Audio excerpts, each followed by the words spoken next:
A gente começou a pensar um pouco a respeito da Igreja de Deus com o irmão Teodoro e com o irmão Azarias. O crente é a pessoa quando ela realmente conhece a Cristo como seu Salvador e há, então, aquele ato de conversão a Cristo e a pessoa passa a ser uma pessoa salva, naquele mesmo instante ela passa a fazer parte da família de Deus. Né? Então, a família de Deus abrange a todos os crentes que existem no mundo. Todos fazem parte da família de Deus. Mas há tempo, quando esse crente, né, já instruído, já ensinado acerca do valor da igreja, aí então ele se batiza e passa a fazer parte de uma igreja local e visível. Então todo crente, assim que se converte, assim que conhece a Cristo e a graça de Deus, ele passa a fazer parte da família de Deus, pois é adotado na família de Deus. Mas somente quando ele se converte, ele passa a fazer parte de uma igreja local e visível de Deus. Aqueles que se converteram em Éfeso, na cidade de Éfeso, eles, antes de se batizarem, faziam parte da família de Deus. Mas quando se batizaram, passaram a fazer parte da igreja de Deus ali em Éfeso. Era uma igreja que tinha um local, um endereço, e ela era visível. Então, assim que nós conhecemos a Cristo, assim que nós conhecemos a graça de Deus que nos é manifestada, assim que nós somos alvos da misericórdia de Deus, temos os nossos pecados perdoados, e passamos a fazer parte da igreja da família de Deus e a tempo da igreja de Deus, aí então começa um processo nas nossas vidas. Um processo de aprendizagem, um processo de conhecimento acerca desse Deus ao qual nós nos convertemos. Começa um processo de aprendizagem acerca desse Deus, da qual eu faço parte da família dele, ao qual ele é o meu Pai. A Bíblia diz que nós recebemos o Espírito de adoção. Então nós passamos a conhecer cada dia mais acerca desse Deus. Aquilo que o agrada, aquilo que o desagrada, a forma que Deus espera que nós nos aproximemos dele, a forma que ele aceita, a forma que ele não aceita, não é? O propósito que ele tem para as nossas famílias. A gente passa então a conhecer a mais a respeito desse Deus, mais acerca da sua santidade, mais acerca da sua onisciência, da sua onipresença, da sua onipotência. Então a gente passa a conhecer mais acerca de Deus. E conhecendo mais acerca de Deus, nós passamos a entender aquilo que convém a nós e aquilo que não convém a nós fazermos. Essa história de que o crente não vive, o crente é um escravo, que o crente não pode nada. Meus irmãos, o crente pode tudo, mas ele deve fazer tudo. Deus nos dá a capacidade de poder escolher entre obedecer e desobedecer. Enquanto a pessoa que não conhece a Cristo, ela é serva do pecado. E então ela não tem direito de escolha, pois ela é serva. E um servo não tem vontade. Então nós vemos que existe então um processo pelo qual todo crente tem que passar. E esse processo ele se dá ao passo que vamos conhecendo o caráter desse Deus. Esse processo se dá ao passo que vamos conhecendo a maneira que esse Deus quer ser buscado, a maneira que ele quer ser adorado, a maneira que ele quer ser engrandecido, a maneira que ele quer que nós nos portemos diante da sua igreja, como igreja, né? Então eu queria pensar um pouco com os irmãos esta noite acerca de um acontecimento que houve no passado e que pode nos trazer muitas lições. Pode nos trazer muitas dicas, né? Para que tenhamos cuidado com tudo aquilo que nós apresentamos a Deus. Que tudo aquilo que nós fazemos para Deus, pensando ser um serviço aceito por Deus. Não é? Hoje nós sabemos que a regra é: Deus aceita tudo desde que seja feito de coração. Essa é uma mentira do diabo. Deus aceita tudo desde que seja feito de coração e conforme a sua palavra. Né? Então nós vemos aqui, somos apresentados aqui a esses dois filhos de Arão, que era o sacerdote, que é Nadab e Abiú, aqui no capítulo 10 de Levítico. A Bíblia fala que esses dois filhos de Arão, eles tinham um trabalho no templo, né? E entre esses trabalhos do templo, era acender o incensário que existia dentro do templo.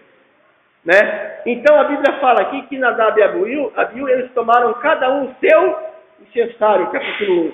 Cada um tomou o seu incensário. Até aí nada de errado. Deus requeria que eles pegassem o seu incensário e fossem até o templo para que acendesse aquele incensário como uma forma de adorar a Deus, né? Cada um pegou o seu incensário e puseram no incensário fogo, é lógico, né? E colocaram fogo no seu incensário, cada um sobre ele, e ofereceram fogo, o quê? Estranho perante ao Senhor. E sabemos que isso não agradou a Deus, que isso não foi visto por bons olhos com Deus, que isso Deus não aceitou. Então diz que eles puseram fogo estranho perante o Senhor, o que não lhes ordenara.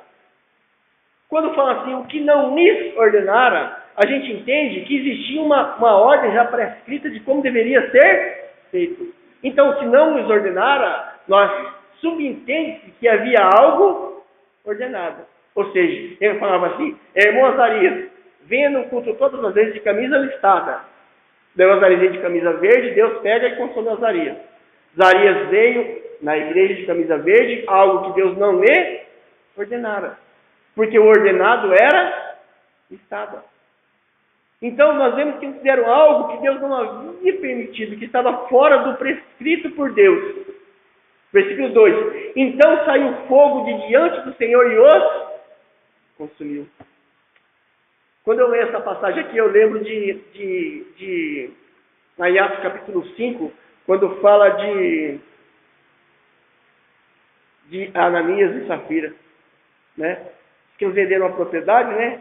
Ninguém mandou vender. Levaram o dinheiro à igreja, ninguém pegou e pediu dinheiro, mas eles tentaram enganar a Deus e foram mortos por conta daquela rebelião. Eu lembro daquilo.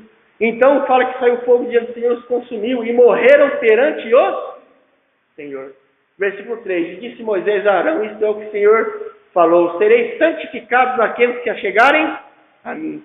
Nós sabemos que existe muitos princípios do Velho Testamento que podem ser aplicados à igreja, né?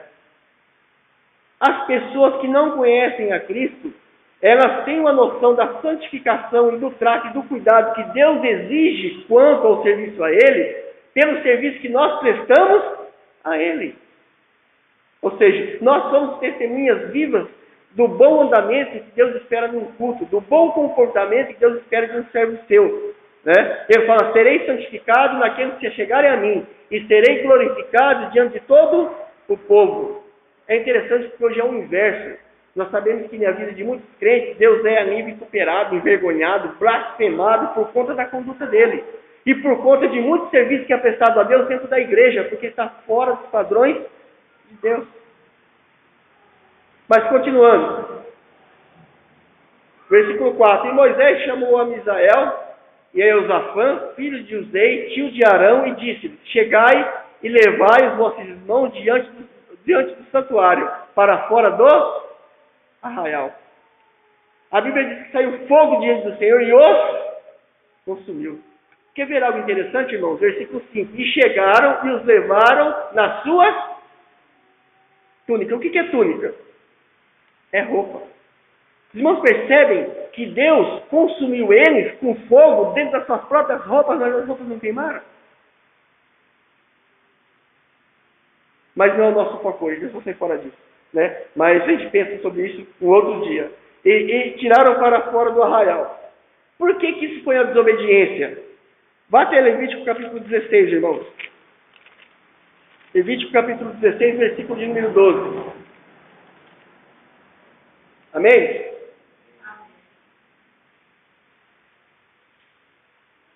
Levítico capítulo 16, versículo 11 diz assim: E Arão fará chegar o novilho da expiação que será por ele, e fará expiação por si e pela sua casa, e degolará o novilho da sua expiação. Tomará também o incensário, cheio de brasas de fogo do... Meus irmãos, da onde que tinha que ter se tirado a brasa para acender o incensário? Do altar. Nós não sabemos da onde Nadab e Abiú trouxeram aquele fogo. mas sabemos que não trouxeram do altar. Não trouxeram do altar. Deus disse que o fogo a ser tomado tinha que ser do altar. O que a gente aprende com isso, primeiramente, irmãos? A gente aprende com isso que é Deus quem determina as normas. Que é Deus quem dá as regras.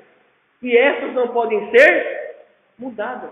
Nós sabemos que Deus não vai matar ninguém queimado dentro da igreja hoje, mas se matasse, ia ter 1/3 ou menos de crentes dentro das igrejas. Mas temos que entender que é Deus quem determina as normas, é Deus quem determina as regras, é Deus quem dita, quem estabelece os meios, as maneiras e os modos que ele tem que ser adorado, que ele tem que ser buscado, que ele tem que ser enaltecido. Não é o homem quem determina as regras, não é o homem quem determina os meios, as maneiras e os modos, mas é Deus. Deus não mandou e nem pediu a esses filhos de Arão que acrescentassem mais nada no culto a Deus. Deus não permitiu a eles que eles estabelecessem a liturgia. A liturgia já estava pré-estabelecida. Eles teriam unicamente que seguir a regra. Deus seria então glorificado, Deus seria então engrandecido. O quanto não tem sido feito dentro das igrejas fora da vontade de Deus. Coisas que Deus não pediu, coisas que Deus não permite, coisas que Deus não aceita, mas traz satisfação ao homem. Consegue reunir um aglomerado de pessoas, mas onde entra Deus nessa história? Quem tem que ser engrandecido não é Deus, quem tem que ser agradado não é Deus, mas procuram agradar a homens. Procuram agradar a homens. Deus não mandou que eles mudassem o culto, que eles estabelecessem as normas, né? Ou mudassem a forma de adoração a Deus. Eles não estavam livres para fazer o que queriam e como queriam. Os irmãos acham que hoje nós estamos livres para fazer como queremos e da forma que queremos? É certo que a misericórdia nos cobre. Vivemos na época da graça. E por conta disso, Deus não mata ninguém, pelo menos não todo dia. Pois senão muitas pessoas teriam já morrido, meus irmãos. Por não estar levando Deus a sério. Por estar vituperando a dignidade de Deus. Será que Nadab e Abiú, será que eles tinham se dado conta que trazer fogo estranho diante de Deus seria uma falta de reverência? Será? Será que eles haviam se dado conta ou imaginado que levaram o fogo daquele que não foi pedido por Deus? Será que eles acharam, imaginaram que seria talvez uma falta de reverência? Será que pensavam que talvez seria uma falta de temor?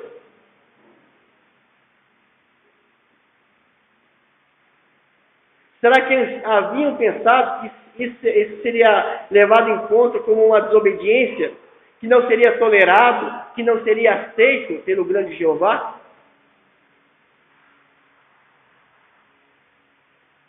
Eu acredito que não. Talvez eles tenham feito na ignorância esse ato que Deus não aceitou. Talvez foi um deslize. Talvez foi algo impensado. Eu acredito que talvez eles não tenham feito aquilo com más intenções, mas talvez tenham feito com a melhor das intenções. Tem um ditado popular, né, que é legítimo, fala assim que de boa intenção o inferno está cheio. E está cheio, irmão. O que Deus quer não é boa intenção, Ele quer obediência. Né? Talvez houvesse sinceridade no coração de Nadab e Abiú, irmão. Talvez houvesse sinceridade, talvez houvesse boa vontade em seus corações. Mas o fato é que Deus não tolerou, que Deus não aceitou. Não temos como saber de fato o que é que aconteceu, mas sabemos que não foi aceito. Sabemos que não é aceito. E sabemos que nunca será aceito. Nada aceito fora dos padrões de Deus. Nada aceito fora dos padrões de Deus.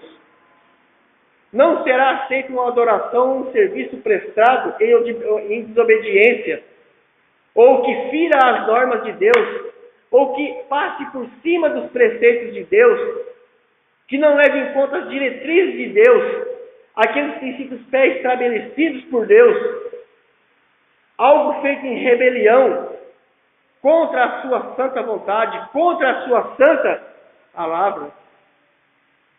Não será aceito nada feito com carnalidade, não será nada feito com irreverência, com descuido, com desleixo, com relaxo.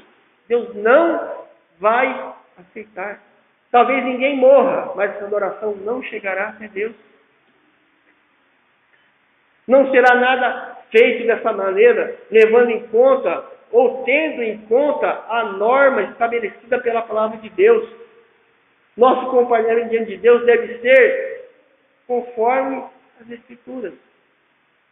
Por mais que atraia multidões, por mais que aconteça milagres, por mais que haja uma movimentação, Deus não aceita. Deus não aceita. Versículo 3 do nosso texto, de Levítico 10, diz assim: E disse Moisés a Arão: Isto é o que o Senhor falou, dizendo: Serei santificado naqueles que se chegarem a mim, e serei glorificado diante de todo o povo. Meus irmãos, se Deus aceitasse algo que Ele não havia pedido, se Ele aceitasse que aquelas pessoas passassem por cima da sua autoridade, por cima das suas normas, Ele não seria glorificado, pelo contrário, Ele seria escarnecido, seria visto como um Deus fraco. Deus não aceita essas inovações que o homem tem feito. Se nós formos olhar, irmãos, a história bíblica nos mostra que não basta sinceridade, não basta boa intenção, no que diz respeito ao nosso envolvimento e ao nosso relacionamento para com o nosso Deus, e também que nos diz respeito com as coisas de Deus. Não basta só sinceridade, e não basta somente boa intenção. Alguém já ouviu falar de Uzá? Quem conhece Uzá? 2 Samuel, um pouco mais adiante, 2 Samuel, nos fala a respeito de Uzá, né? Os filhos de Eli, aqueles cabeçados, tinham perdido a arca, né? E depois que os filisteus levaram a arca, começou a dar hemorroide em todo mundo lá, e falaram assim: vem buscar a arca e leva embora. Levaram a arca embora e guardaram na casa de um homem. 2 Samuel capítulo 6. E então esse homem começou a prosperar. E Davi então começou a reinar. E Davi viu que esse homem estava sendo próspero, porquanto a arca da aliança estava na casa dele. Então Davi falou o seguinte: eu vou pegar a arca da aliança de Deus e vou trazer para a cidade de Davi. Né? Então, capítulo 6 de 2 Samuel, do versículo 1 diante, diz assim: E tornou Davi a ajuntar todos os escolhidos de Israel, em número de 30.000. 2. Levantou-se Davi e partiu com todo o povo que tinha consigo para Baalim de Judá, para levarem dali para cima a arca de Deus, sobre a qual se invoca o nome do Senhor dos Exércitos, que se assenta entre os querubins. E puseram a arca de Deus num carro novo, e a levaram da casa de Abinadab, porque ele estava sendo próximo da arca, que está em Gibeá. E Uzá e Aiô, filho de Abinadab, guiavam o carro novo, que estava carregando a arca. Versículo 4. Levando-o da casa de Abinadab, que está em Gibeá, com a arca de Deus, Aiô, ia adiante da arca. E Davi e toda a casa de Israel festejavam perante o Senhor, com toda a sorte de instrumento, de pau, de faia, como também com harpa, e com saltério, e com tamborim, e com pandeiro, e com símbolos. E chegando à eira de Nacon, estendeu Uzá a mão à arca de Deus e pegou nela, porque os bois deixavam pender. Então a ira do Senhor se acendeu contra Uzá, e Deus o feriu ali por esta boa ação, por esta boa vontade. Não, feriu ali por esta imprudência, e morreu ali junto à arca de Deus. Então nós vemos que aqui Davi havia descido à cidade ali de Baalim para buscar a arca de Deus, para trazer a cidade de Davi. E puseram a arca num carro novo e a levaram da casa de Abinadab. Pelo caminho os bois balançaram a arca, né? A arca talvez por passar sobre alguma pedra. E para que a arca não caísse, se despedaçasse no chão e quebrasse, Uzá tentou segurar a arca. Meus irmãos, a arca ia cair, a arca ia se quebrar. Com certeza, Uzá fez isso, meus irmãos, com todo o coração para agradar a Deus. Com certeza, Uzá fez isso com as melhores das intenções. Mas a palavra de Deus diz que a ira do Senhor se acendeu sobre ele, ele foi ferido e morreu. Por quê? Porque ele não devia e não podia tocar na arca de Deus. Nós vemos isso todos os dias dos nossos vidas. Ah, mas se a gente não fizer dessa maneira, o jovem não vem para a igreja. Ah, mas se a gente não fizer dessa maneira, o velho não vem para a igreja. Ah, mas se a gente não fizer dessa maneira, a igreja não vai encher. Ah, mas se não fizer dessa maneira, as pessoas não vão permanecer. Ah, mas se fizer dessa maneira, a igreja vai ficar vazia. Tem que ser da maneira de Deus. Porque é a forma de Deus que vai render o verdadeiro fruto. Do verdadeiro convertido. Que terá a verdadeira justiça. E que glorificará a Jesus de uma maneira verdadeira. A gente poderia ficar argumentando e conjecturando e dizendo assim, mas aí a arca ela ia cair ao chão, meus irmãos, a arca ia se despedaçar, né? A arca ia se acabar. Ele impediu uma tragédia. Isso não é certo? Não, isso não é certo. Isso é desobediência. Nosso Deus é um Deus zeloso. Isso seria desobediência.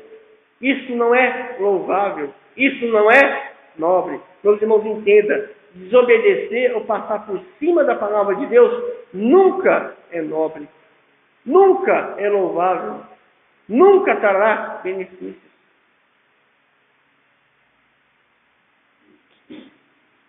Como dizíamos, qual era a intenção de Nadab e Abiú? Profanar o santuário? Agir com falta de reverência no culto a Deus? Não sabemos, o texto não diz isso. Mas uma coisa nós sabemos.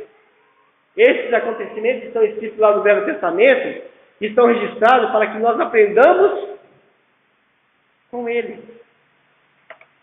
Abra sua Bíblia em Romanos capítulo 15. Romanos capítulo 15.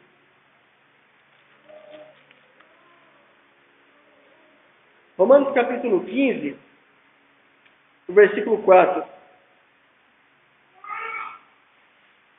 Amém? Romanos capítulo 15, página 1233. Página 1233.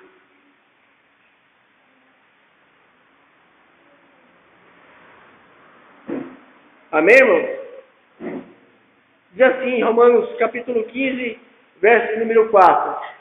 Diz assim, porque tudo o que dantes foi escrito para nosso quê? Foi escrito. Porque tudo o que dantes foi escrito para nosso ensino foi escrito. Ali está para que nós aprendamos com aquilo, irmãos. Para que pela paciência e consolação das Escrituras tenha esperança. Um pouquinho mais à frente, em Romanos, capítulo 10.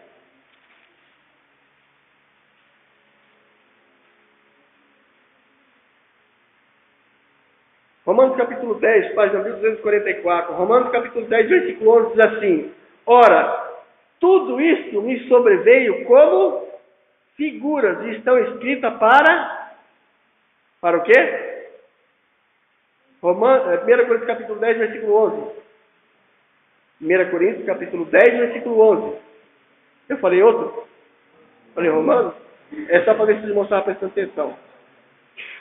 1 Coríntios capítulo 10, versículo 11. Amém? Diz assim: ora, tudo isto me sobreveio como figura, estão escritos para aviso nosso, para quem já são chegados fins de séculos. Estão escritos para aviso nosso, irmãos. Para aviso nosso. Romanos, 1 Coríntios capítulo 10, versículo 6, diz assim: essas coisas foram-nos feitas em figura, para que não cobicemos as coisas más como eles cobiçaram. Está falando das coisas que aconteceram no Velho Testamento. Então está escrito para aviso nosso. Então nós temos que aprender alguma coisa com isso. Nós temos que aprender alguma coisa com essas verdades, irmãos, com esses fatos, com esses acontecimentos. Nossas igrejas, vou falar das nossas, né? O que acontece também, as nossas igrejas estão enfrentando uma enxurrada de inovação. Cada dia tem uma inovação nova no culto, né? Não vai demorar muito para as pessoas trazer um homem de circo engolindo fogo aqui na frente, né? Para atrair as pessoas para a igreja. Ou engolindo faca, ou fazendo malabarismo, né? Então nossas igrejas têm enfrentado uma avalanche de inovação, porque existe uma certa flexibilidade na área da adoração, na área da religião. É pequena, mas existe, né, quanto à forma de adorar. Isso devido à cultura de cada povo, não é? Dá para se fazer alguma coisa, mas até onde vai essa flexibilidade? E aonde começa a falta de reverência? Aonde começa a falta de temor? Aonde começa a falta de respeito? Onde começa a falta de sinceridade? Aonde começa a falta de recato? Aonde começa a baderna? A profanação do santo? Hoje estão se profanando a adoração a Deus, estão profanando o serviço a Deus com coisas que são do mundo. Nosso Deus, nós sabemos que nosso Deus é um Deus vivo, merece sim uma adoração viva, mas uma adoração viva conforme, de acordo com os padrões bíblicos, já pré-estabelecidos para nós, já pré-ordenados. Deus não deixou nada para que o homem pudesse completar, né? Parece que Deus foi até o meio do caminho, e da metade para frente é o homem que faz, né? Entra com sua liberdade artística, com seu dom artístico e transforma a casa de Deus num circo, numa boate, num show.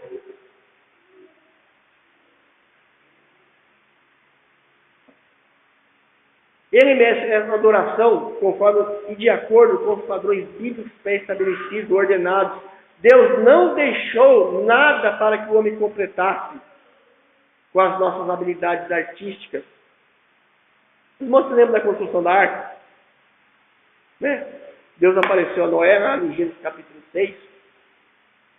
Falou assim, ó, faze para ti, Noé, uma arca de madeira de...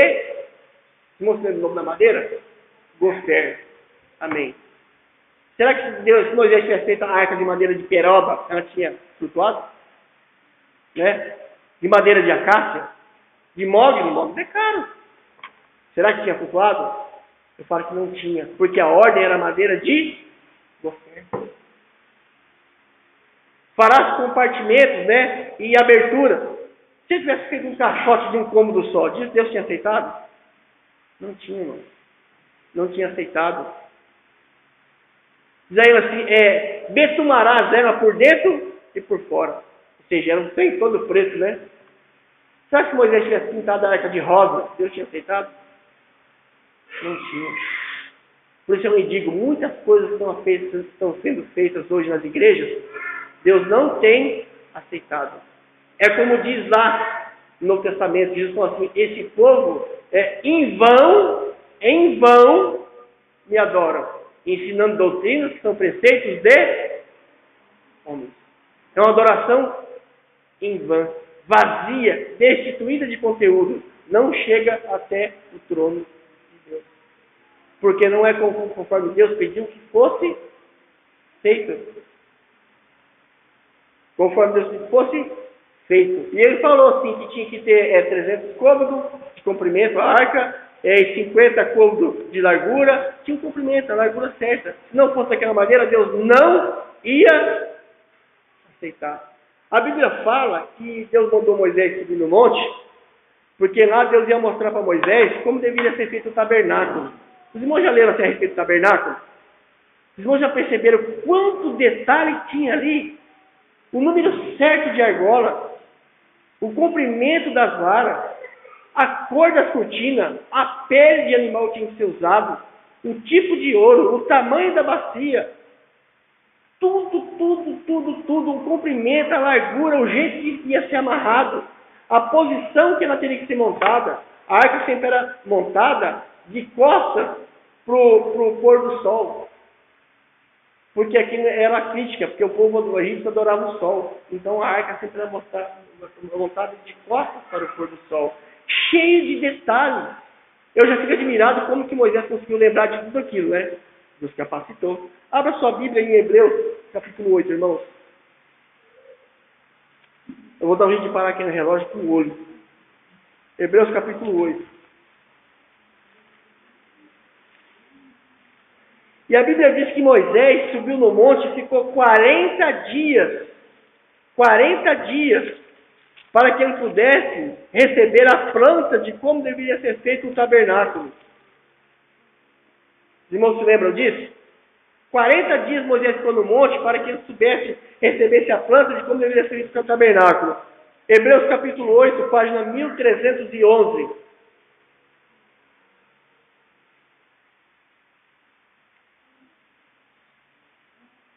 Aqui Hebreus está falando, né, a respeito do tabernáculo, que era a figura do verdadeiro, né? Ele fala que o ministério de Cristo, que era muito mais excelente do que o ministério que era feito no tabernáculo, tudo, mas no capítulo 8, versículo 5, depois de Moisés ficar 40 dias e 40 noites no monte, recebeu os detalhes nas minúcias de como tem que ser feito o tabernáculo, o tamanho completo de cada vara, a altura do tabernáculo, pele de texugo, a cor, as pias batidas, tudo tinha que ser feito. No versículo 5 diz assim, os quais servem de exemplo e sombra das coisas celestiais. Como Moisés divinamente foi avisado, estando já para acabar o tabernáculo, porque foi-lhe dito, olha, faze tudo conforme o modelo que no monte se te mostrou. Meus irmãos, eu falo, se tivesse montado o tabernáculo com uma argola a menos, Deus não tinha aceitado. Deus não tinha aceitado. Não sei se o que temos feito tem base bíblica, mas se não tiver, Deus não aceita. Se tivesse faltado, se em lugar de pedra de texugo, tivesse colocado pedra de chinchila, Deus não teria aceitado. Olha a recomendação que Deus faz para ele. Ele fala assim, olha, faze tudo conforme o modelo, foi dado um modelo para ele, não podia fugir daquilo, que no monte se te mostrou.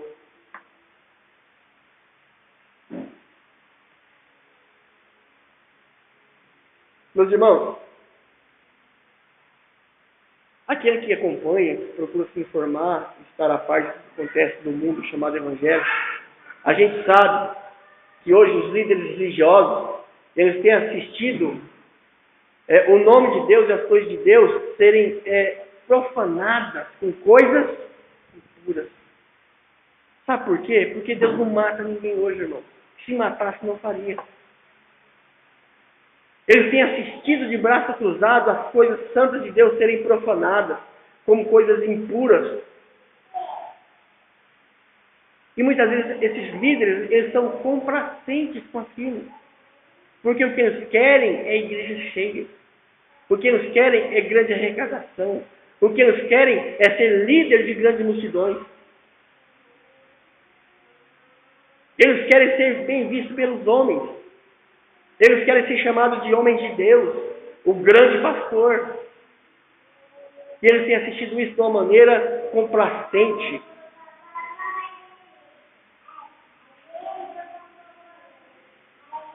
quando eles mesmos não levam a igreja a tal situação. Abre Ezequiel capítulo 22, irmão. Ezequiel capítulo 22. Página 913.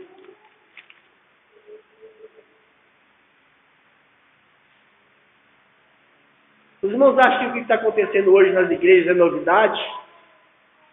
Os irmãos acham que o profano dentro do santo é novidade? E o impuro dentro do impuro, né? O profano dentro do santo que é a igreja, os irmãos acham que é coisa nossa, na nossa época? Que o impuro no meio da adoração a Deus é coisa recente? É coisa nova? Ezequiel, capítulo 22, o verso número 26, amém? Página 914, amém? A Bíblia, meus irmãos, a Bíblia diz assim, ó: os seus sacerdotes violentam a minha lei. O que é violentar a lei de Deus? Eles violentam, eles vão além, eles distorcem, eles adulteram a lei de Deus. Eles deixam lá para trás, eles não levam em conta. Eles falam: os seus sacerdotes violentam a minha lei e profanam as minhas coisas santas. Deus tem coisa santa? Tem ou não tem?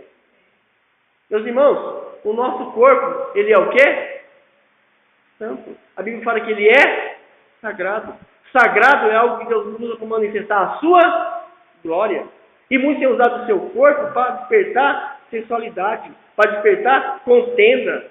Ele diz: profanam as minhas coisas santas e não fazem diferença entre o santo e o profano, nem discernem o puro, o impuro do puro.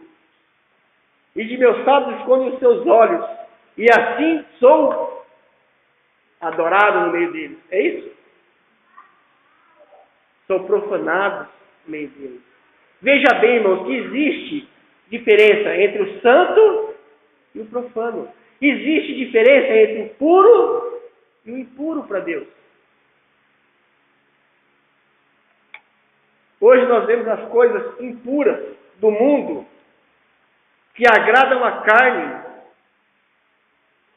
Nós vemos hoje o pecado dentro do santuário de Deus. E o que temos feito? Somos todos irmãos, não tem nada demais, né? Irmão, se me convidar eu vou lá, até assisto um culto, até prego lá, né? Tomo a ceia lá.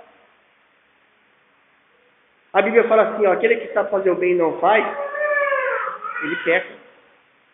Você peca por ação ou você peca por omissão. A sua presença em certos lugares, com a sua presença você aprova, com a sua ausência você desaprova. Tudo isso Deus leva em conta, irmãos. E muitas vezes as pessoas querem conhecer mais de Deus. Para quê? Para profanar mais? Para vituperar mais? Para envergonhar mais? Para que conhecer mais?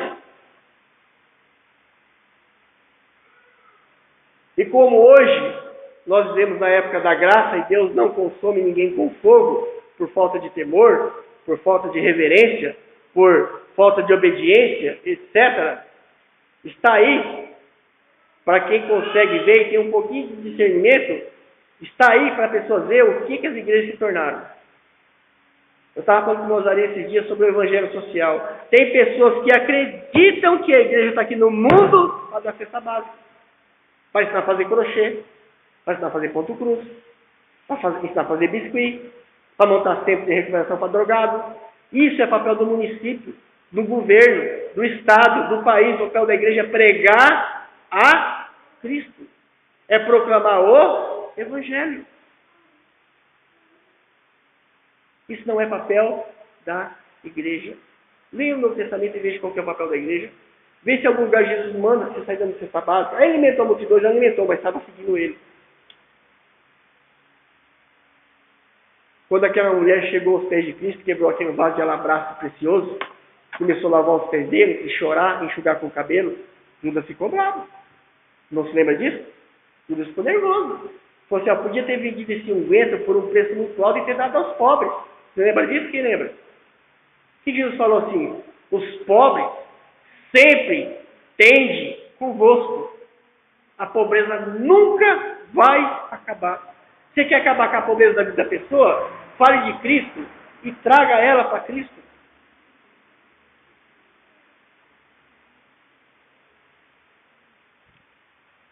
E assim tem transformado aí as igrejas. E existe igreja para todo gosto. E aqueles cristãos que têm um pingo de discernimento e conhecimento bíblico, veem esse tipo de coisa, lamentam esse tipo de coisa, e como a gente já ouviu, as pessoas ligam para a gente, irmãos, por causa do site, mandam e-mails. Tem pessoas que ligam nos irmãos, e sabe o que acontece? Olha só, pastor, minha igreja está assim, assado, e chora. Porque ela tem um fim de discernimento. Ele vê que a igreja se transformou no mercado de peixe. É aquela história, se cercar vira um hospício, jogar a lona vira um circo. Essa não é a igreja de Cristo. Cristo não está presente nessa igreja. Porque Cristo se faz presente na igreja de 3 formas. Primeiro, como cabeça. Se ele é a cabeça, quem manda no corpo? É a cabeça. Segundo, ele faz presente na igreja como Senhor. Mas não tem servos, ninguém obedece, faz o que quer. Terceiro, ele se apresenta na igreja como rei. Um rei que não tem súditos.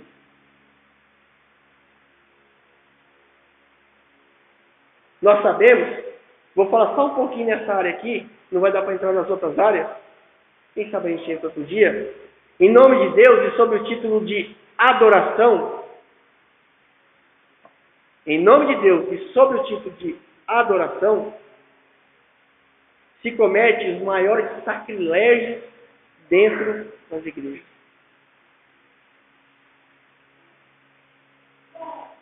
Hoje, se o cara vem aqui virar cambalhota, fala que está tomado pelo Espírito, é adoração. Tem a unção do leão, tem a unção de Isaac, o povo fica dando rito, raizado. Hoje fala do vômito santo, tem o vômito santo. Adoração. Né? Tem o cair do Espírito. O Espírito não derruba ninguém, o Espírito levanta. Ele restaura, ele rechaça, ele fortalece. Ele não derruba ninguém. Ele guia por toda a verdade, ele consola, ele conforta. Vai derrubar. O pobre já está caído, não está a gente derrubar mais ainda. Então nós temos visto que, sob o título de adoração, se comete os maiores sacrilégios, as piores profanações, as maiores atrocidades nas igrejas. Não vou dar o nome para elas aqui, enumerar, que vai tomar o tempo de eu falar coisa boa, não falar de coisa ruim, não. Né? A palavra de Deus se faz isso contra a palavra de Deus e contra o Deus da palavra. Se Deus tem te dado isso de discernimento, irmãos, usem, coloquem em prática, para que Deus possa te dar mais. Quando Ele te der mais, coloque em prática, para que Ele possa te dar mais.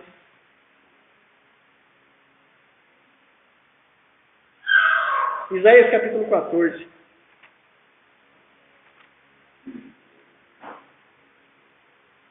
Ainda tem 5 minutos, viu? Não olha feio para mim, não. Isaías capítulo 14.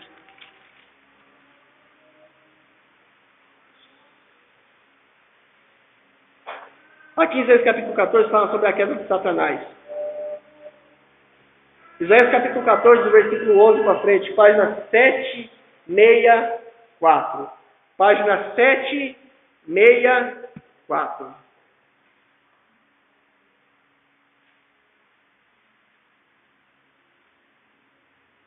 Amém? Versículo 11 diz assim, ó. Acharam? Já foi derrubada na sepultura a tua soberba. Com o quê? Com o som das tuas violas. Os vermes debaixo de ti se estenderão e os bichos te cobrirão. Como caíste do céu, ó estrela da manhã, filha da alva, como foste cortado por terra, tu que debilitava as nações. E tu dizias no teu coração, eu me subirei ao céu, acima das estrelas de Deus exaltarei o meu nome, e no monte da congregação me assentarei aos lados do norte. Subirei sobre as alturas das nuvens e serei semelhante ao... Isso daqui, meus irmãos, não está falando do rei de Tiro, não. O rei de Tiro nunca fez isso, nem poderia fazer. Está falando de Satanás. Ao som das tuas violas. Satanás tinha um lugar de destaque na adoração a Deus. Para a gente entender melhor, um pouquinho Ezequiel capítulo 28. Ezequiel capítulo 28. Vamos entender um pouquinho melhor isso.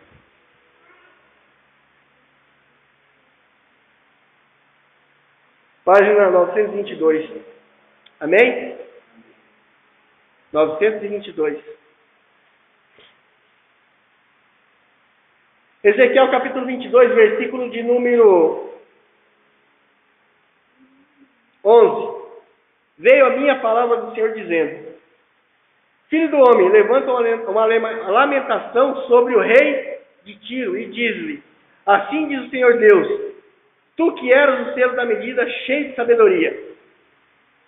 O rei de Tiro, Isaías 28, 12. Eu falei 22 ou 28? 28? Página 922. Eu falei a página certa. Ezequiel 28, versículo 12. Filho do homem, levanta uma lamentação contra o rei de Tiro e diz-lhe: Isso aqui não pode ser acerca do rei de Tiro. Por quê? Diz assim: Assim diz o Senhor Deus, tu que eras o selo da medida cheio de sabedoria e perfeito em formosura. Meu filho, Tiro nunca foi assim. Quem que era perfeito em formosura? Por conta da sua formosura se elevou o seu coração? O diabo. Você vê que não é falando de Tiro, que abre um parênteses e começa a falar de uma coisa que não cabe a Tiro. Está falando de Satanás. Versículo 15. Estiveste no Éden. Tiro nunca teve no Éden, o rei de Tiro. Jardim de Deus, de toda a pedra preciosa era a tua cobertura, sardônio, topázio, diamante, turquesa, ônix, jaspe, safira, carbúnculo, esmeralda e ouro. Em ti se faziam os teus tambores. E os teus ímpares, instrumentos. Irmão. Satanás era encarregado da adoração a Deus. No dia em que fostes criados, foram preparados. Tu eras querubim ungido para cobrir. E te estabeleci no Monte Santo de Deus. Estava no meio das pedras afogueadas. Andava. Perfeito era nos teus caminhos. Desde o dia em que foste criado. Até que se achou iniquidade em ti. A gente pode parar por aqui. Até que se achou iniquidade em ti. Satanás conhece muito bem a música, mais do que eu, mais do que qualquer ministro de música da melhor igreja que existe em toda a face da terra.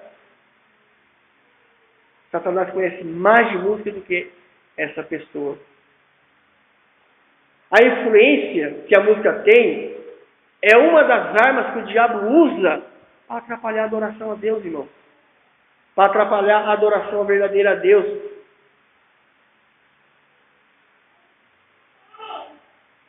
E ele usa de uma maneira direta e de uma maneira indireta, para impedir a verdadeira adoração, afastar os incautos da verdade de Deus. Para os irmãos poderem entender, para quem está... Tem uns irmãos que estão estudando um pouco de história da igreja, né? E está entendendo algumas coisas, né? Nas últimas décadas tem acontecido tantas coisas, tem vindo tantos ventos de falsas doutrinas sobre a igreja, que esses ventos já se tornaram, na verdade, um furacão, e esses ventos têm atingido certas doutrinas. E esses ventos que atingiram certas doutrinas se tornaram um furacão que tem devastado tudo. E essas heresias se estendem desde a área da salvação, doutrina da igreja e também as formas de adoração pública. O diabo tem distorcido tudo. A gente sabe que muitos irmãos aqui nunca tinham ouvido falar da doutrina da graça. A glória era dada ao homem e não a Deus. O ponto central era o homem e não a Deus. E esses ventos de doutrina de Satanás são atingidos, começa na área da salvação, na área da igreja e chega até na área da adoração. Com o argumento de atrair os jovens e ganhar multidões para a igreja, e para não ser vista como uma igreja ultrapassada, se inventaram novos e melhores meios e mais estimulantes estilos de adoração.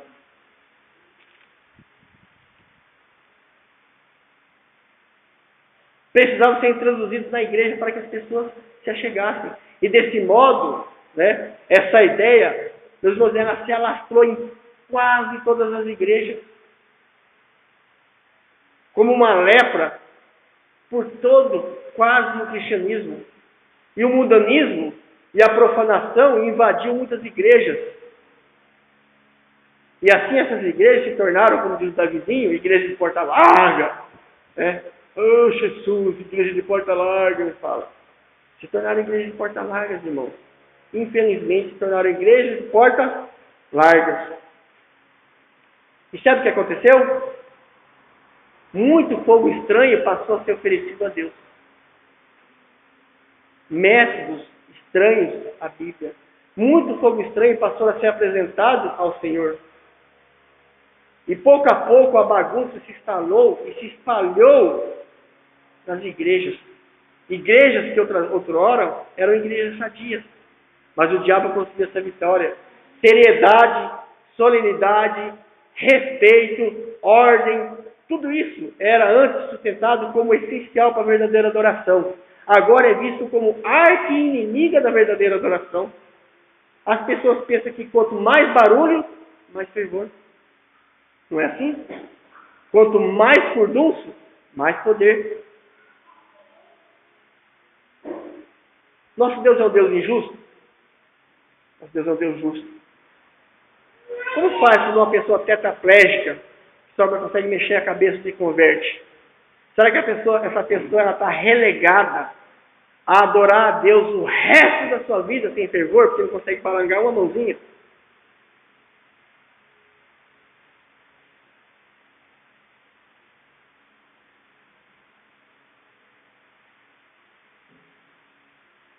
A Bíblia foi relegada, esquecida, foi deixada ao esquecimento. Hoje se faz qualquer coisa, mas não se leva em conta o que a Bíblia diz. Nem vai ler o que a Bíblia fala a respeito. A Bíblia ela foi relegada a um segundo plano, esquecida nesse assunto. E liberdade e espontaneidade se tornaram as novas regras para a adoração. Sonhos, visões, revelações são as novas bases para a doutrina. Sonhos, visões e revelações são as novas bases para a doutrina. E não mais a palavra de Deus. Agora está se ressurgindo um movimento que chama Sola Escritura. Sola Fé. Sola Deus. Só as Escrituras, só a fé, só Deus.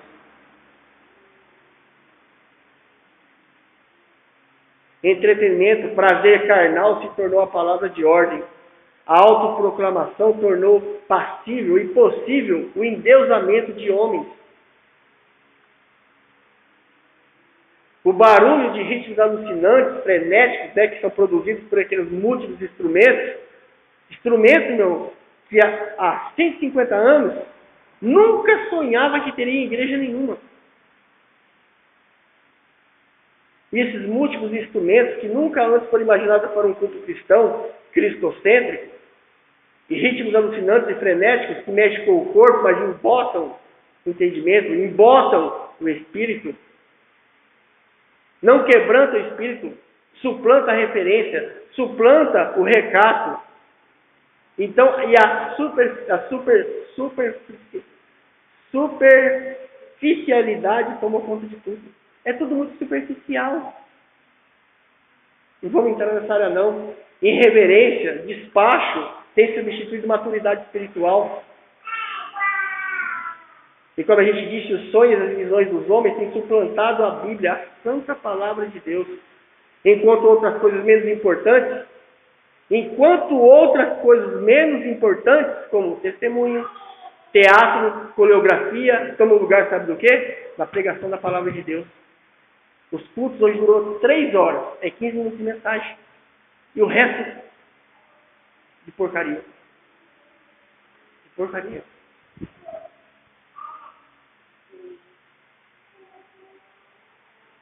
reduzem o tempo da pregação da palavra de Deus. Quando há pregação da palavra de Deus, né? Quando não fica só naquela questão, né, que eu aprendi hoje, né? Zaqueu subiu na glória, na árvore, ô glória, Zaqueu desceu na árvore. Zaqueu desceu da árvore, ô glória, Zaqueu desceu da árvore. E o entendimento. E o crescimento na graça e no conhecimento.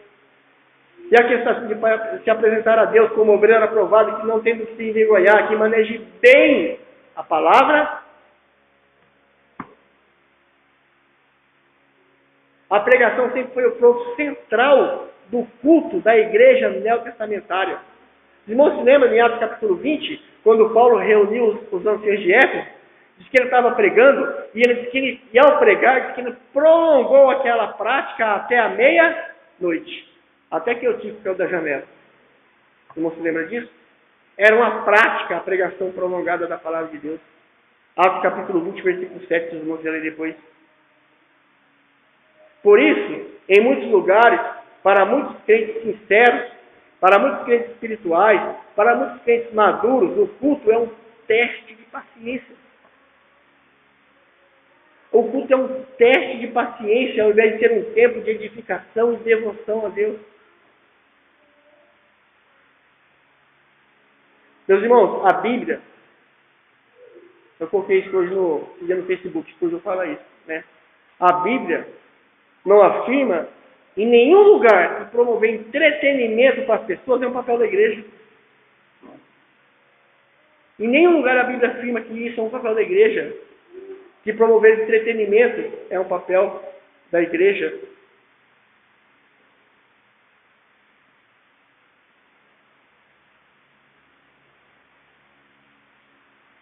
Em nenhum lugar da Bíblia a Bíblia fala que os cultos têm que ser culto. Show. Eu já participei de culto. E na frente lá, quando o grupo de louvor ia cantar, tinha até aquelas canhas de luz colorida. À frente assim, ó. Apagava todas as luzes. Uma vez a gente participou de um, né, irmã Wanda? Que tem uma hora que apagou a luz, todo mundo acendeu esquerda da igreja, parecia um Rock in Rio. Foi Cristo amado, o que eu estou fazendo aqui? Né? Só que eu falei igual a Davizinho, diz, ok, meu Jesus, esse negócio ficou feio. Meus irmãos, será que é isso que Deus espera da sua igreja? Será que é isso que Deus espera de você? A Bíblia fala que nós temos a mente de Cristo para fazer esse tipo de coisa.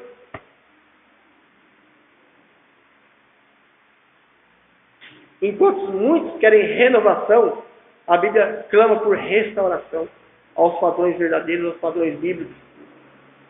Deus tem nos chamado a um retorno à sua palavra por meio de seus servos verdadeiros. Deus tem levantado sua voz, porém ninguém tem ouvido. Ninguém tem ouvido. Que nós possamos,